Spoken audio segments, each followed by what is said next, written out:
C4, highly explosive. That's what you have in your ass right now. Last wish, please. Last wish? I wish you had more time.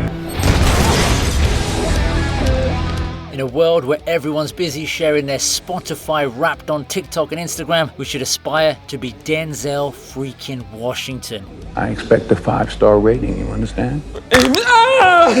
Yeah, you must have seen this one coming from a mile away. We really don't get actors of Denzel's caliber nowadays, no matter how many lies these so-called critics are being paid to tell you. I swear, man, they'd even defend Kanye West's crazy claims if someone gave them the right amount of moolah. Anyway, I'm here to celebrate a real role model. So buckle up for my top 10 most badass Denzel Washington scenes in the movies.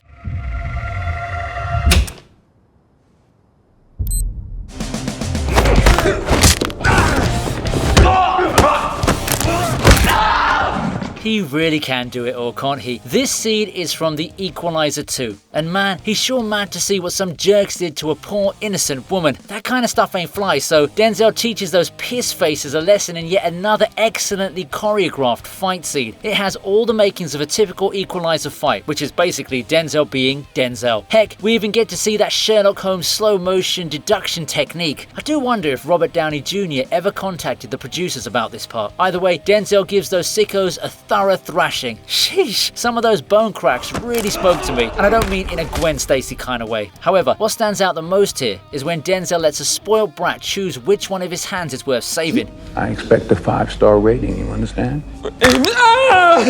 Bro even had the audacity to demand a 5-star rating after ordering the dude to call the cops on himself. If that's not badass, then I don't know what is.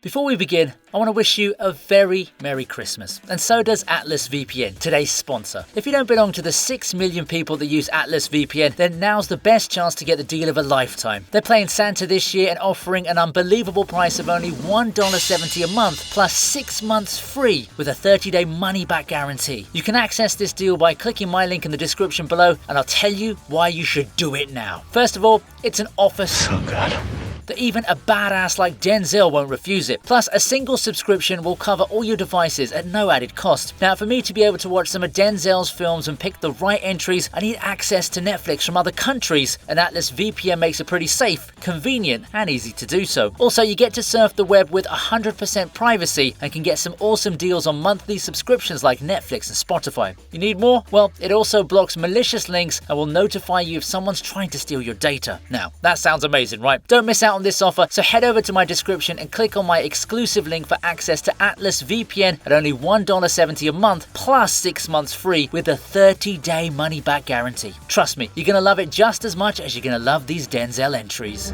For out of the ground we were taken, for the dust we are, and to the dust we shall return. It just doesn't feel right to see Denzel Washington in a scene where he's actually cowering in front of his enemy. But hey, we do live in a world where Japan can defeat Spain in a football match, so I guess I'll just roll with this one. Of course, the whole I don't want any trouble.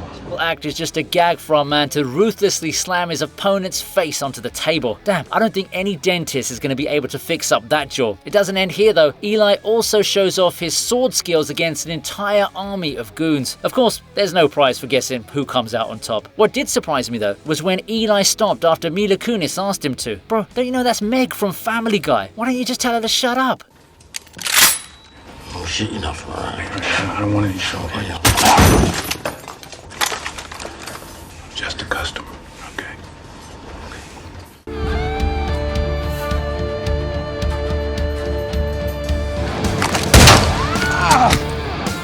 Don't pick it up. Pick it up. Pick it up! There's more than one way to skin a cat, and the same logic applies to Mr. Washington when it comes to looking like a badass. This time, he decides to go the religious way when he asks Bogue to pray with him in the finale of The Magnificent Seven. For context, this is right after he shoots Bogue's gun out of his hand, so it's not like Chisholm needs God by his side right now. Where you can, you close your eyes and you pray. I said pray. I really like the seriousness of this scene because it could have very easily turned into a comical farce if it were in the hands of incompetent writers, you know, like the ones working on The Witcher. I also like the expression on Chisholm's face when he started to choke Bogue. Those are definitely crazy eyes. Sure, the scene was a bit anticlimactic, but I'll still take it as a win for our man Denzel. Look, we seen it da. We seen it.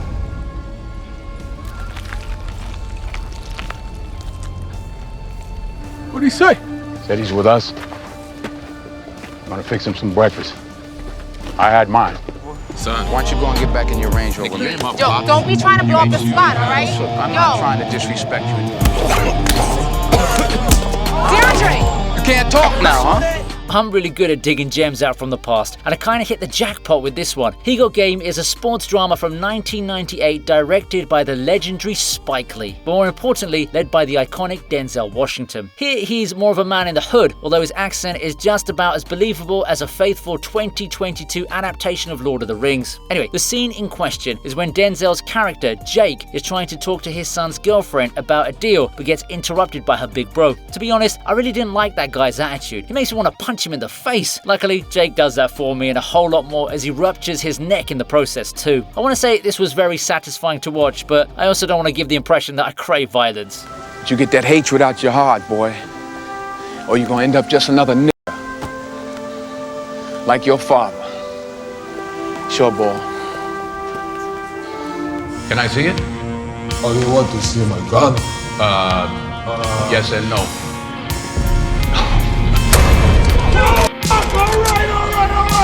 How on earth can someone be so badass? The freaking Jim Hopper from Stranger Things has to ask him to calm down. Denzel finds himself in the middle of a bad drug deal in the Equalizer, but we already know that he's not the one in danger, he is the danger. I am the danger. It's almost seen immediately when he snatches Andre's gun and points it straight at his precious spot. I don't even know why Andre would hesitate at this point. Even Johnny English's impenetrable defenses wouldn't survive a direct gunshot. I also flip when Denzel snaps at David Harbour and talks about disrespecting the badge. Disrespecting this badge, you understand me? It also helped that I saw this movie after Stranger Things Season 1, so it really made this scene a lot more impactful. There you go. Mr. Pushkin thanks you very much. We're going out of business, closing down shop. Please accept these parting gifts on behalf of Mr. Pushkin. Perfect one. Thank you. Thank you, sweetheart. Last wish, please. Last wish. I wish you had more time.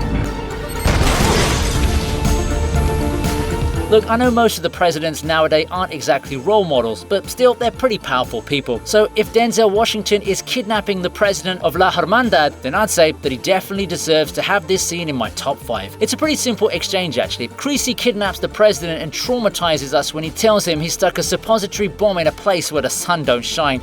C4. Highly explosive. That's what you have in your ass right now. Can you even imagine how you'd behave if anyone ever told you that? I probably wouldn't even be able to fart. Of course, all of this is a ploy to extract some intel, and Creasy blows up the villain anyway. Damn, bro, how spicy was your last meal? Your bottom half is literally on fire. Come on, man, that was funny. The Bible says, be not overcome of evil, but overcome evil with good. I'm the sheep that got lost, Mike. What you gonna do, Frank? Huh? What you doing? You gonna shoot me in front of everybody? Huh? Come on. Ah yes, this is easily my favorite scene from the entire movie. American Gangster was a box office success and also found love with the critics, a sign that's as rare as a successful NFT artist nowadays. In my opinion, it's a great, unapologetic film that shows us what the gangster life is all about. Denzel Washington plays the role of Frank Lucas to perfection, especially when he's dealing with Idris Elba's Tango, who doesn't want to return his cash. Where's my money? Red Top gave you the package. You're supposed to be handing me my money. He decides to end it with a sudden gunshot, and it works so well because nobody on Earth could have expected such an abrupt death. I mean, that's potentially the next James Bond you just killed, Frank. What are you going to tell the Britishers now? Well, it's not like you should care about them anyway. It goes against the name of this movie, doesn't it? And take them goddamn sunglasses off. Take the goddamn sunglasses off. Damn it, man. Simple Simon-ass motherfuckers.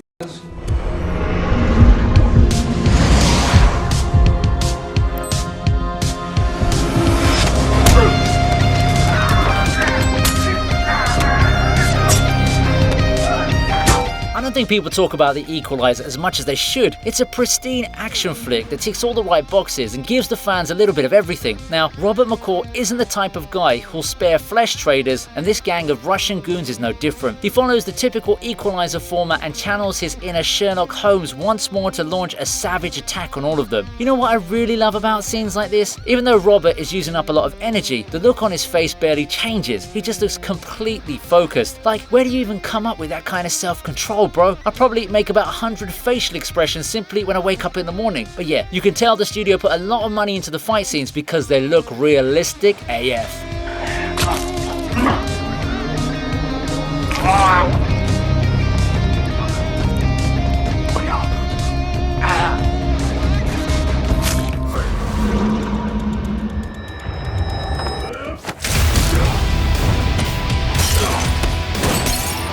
At this point, I don't know which movie is more badass, The Equalizer or its sequel. Well, at least I'm thankful to have both of them available to stream on my Netflix. Robert finds himself in yet another confrontation where he's greatly outnumbered by some goons on a train. That's never stopped him before, and it sure as hell ain't gonna stop him now. He takes them down pretty easily, and mind you, he's wearing one of those prophet outfits, so it's not like he can move as freely as he'd like. This gives him the chance to go up to his counterpart and give him a bit of a lesson in philosophy 101. Well, Denzel might say there's two types of pain, but I don't think the man feels anything himself. You should really start a fitness channel, Denzel. I'd definitely subscribe to it. There are two kinds of pain in this world. Pain that hurts. Pain that alters.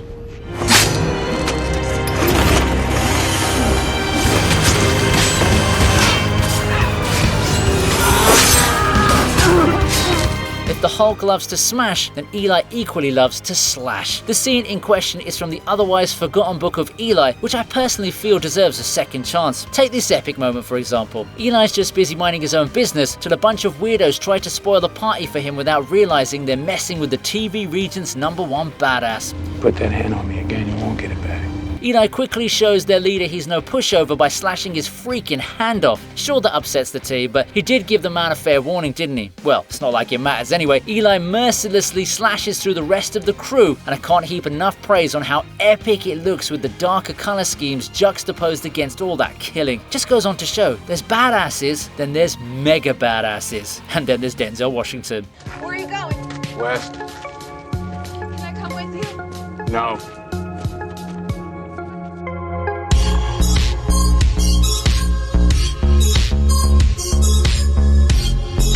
So, do you agree with my picks, or do you think I did Denzel dirty? Whatever you feel, you can let me know in the comments, and maybe we can come up with some ideas for Volume 2. As you know, my sequels are a lot better than modern Hollywood anyway. Please like, share, and subscribe if you haven't already, and make sure to check out my links in the description below. I'll see you next time on the TV Regent.